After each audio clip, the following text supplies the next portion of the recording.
рассказам моей бабушки Диляры, ее старшей дочери, значит, Зейнаб Булгакова была любимицей императрицы Марии Федоровны. Когда она приходила как патронесса в институт, она всегда спрашивала первым делом, где моя татарочка.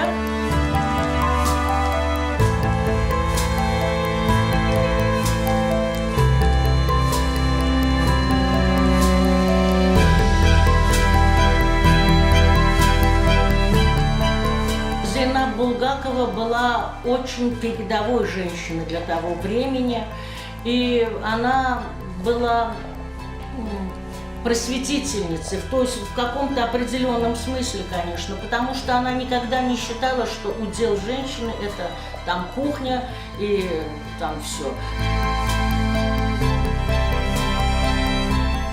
Мой прадед Рустам Бек Султанов, уроженец Азербайджана, Карабаха, поехал туда учиться. Он учился, значит, в Санкт-Петербурге, в технологическом университете и стал в итоге инженером-нефтяником.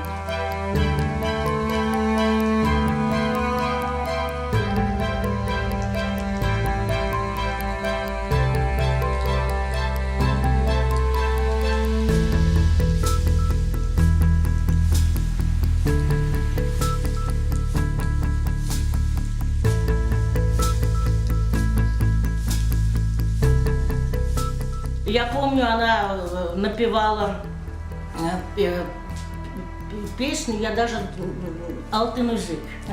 Вот я до сих пор помню, я всегда гордилась своими предками, очень гордилась, горжусь, я этого не стесняюсь говорить.